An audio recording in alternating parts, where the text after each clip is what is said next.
Hey, it's Jason here from Bohemia Bees on the Eastern Shore of Maryland, and I had a few people ask me questions about how I predator-proof my chicken coop to help try to keep the predators that are around naturally in my side of the Eastern Shore. We live out here on a farm area that you can tell there are the bees, and we see a lot of foxes, a lot of raccoons, opossums, even hawks. We actually have a hawk that'll hang out nearby too as well. They're looking for his opportunity. But you know, the key thing with keeping chickens or ducks or any type of fowl is making sure you have a solid predator-proof system that you've deployed on your coop and the run area as well. So if you look at this particular coop, this is, and I'll show you the backside, the Tractor Supply coop that we've modified to help make it last. Most of the coops that we purchase from Tractor Supply are thinner wood, not as durable. So we've actually, before we assembled it, and I'll show you the backside, we actually coated the wood with a good sealant. One of the things we do here in the wintertime too, and I had a prior video about that, I'll post that link at the top. I won't get into too much of the winterproofing that we do, but we do definitely also winterproof the coop to help try to keep the cold air down and to keep the water from freezing. So in these two coops that I have here, this is a 10 by 10. I have my copper Morans, and there's some roosters in there. They're pretty pleasant. And then I have my other chickens over here as well. My leg bars, Easter eggers, Orpingtons, and such.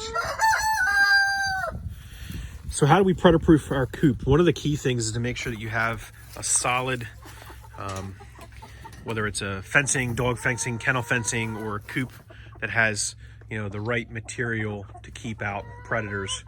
One of the things that this particular coop has, and it's hard to see with the plastic on, but I'll show you on the other side, is that the type of squares or the size of the squares here are bigger on the top, and as it gets down to about halfway, they make them smaller.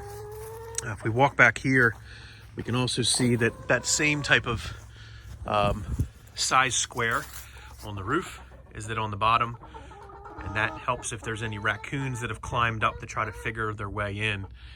They wouldn't be able to do that. On the ground, one of the key things that you got to do is make sure that you've put your, if you see here, I've got another sort of plastic hardware cloth that I've attached to the fencing.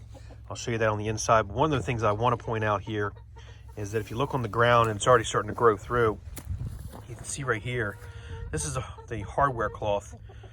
It's a 1/4 inch by 1/4 inch square hardware cloth that runs the full length of this coop all the way around the perimeter and runs almost 2 feet out along the edge. The grass has grown up through it now, well, the majority of it, so you don't even see it.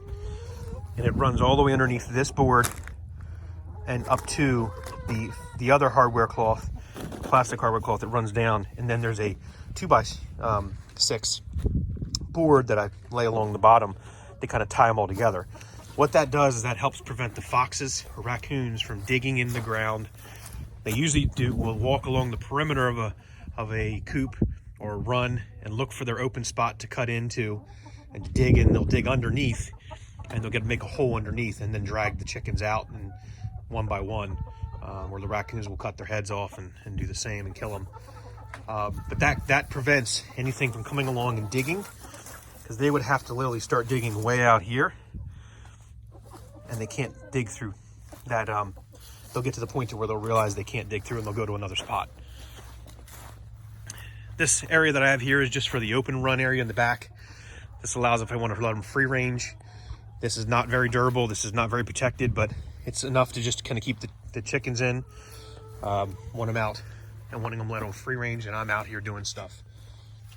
It's not really that well predator proofed in that area, but it is the coop and run. So you can see the actual coops that we have. Let's take a look at the hardware cloth that I talked about. You can see my boards run all the way around the perimeter. And this is that hardware cloth that I talked about. So even below where these smaller squares are, that prevents anything from getting in. But I also want to put that hardware cloth along the bottom perimeter as well to keep any of the raccoons from reaching in and grabbing the chicken's head and ripping it off.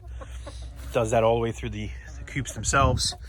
And if you take a look at my coops, you can see decent sized coops.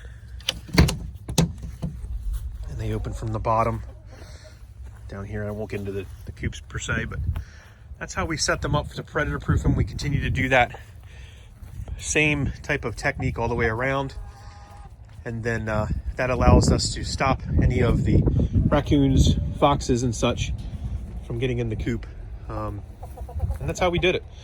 If you have any questions, make sure you comment below. Subscribe to our Be a Bee YouTube channel where we do a lot of bee videos. But I thought I'd take a break and answer a few questions I've had from some people about predator proofing and what I do to help keep my chickens and waterfowl safe in the actual coop and run that I build. Appreciate everybody watching and following along. Thanks a lot. Have a great cold day here on the Eastern Shore of Maryland, where we'll continue to do some fun things. Thanks for watching.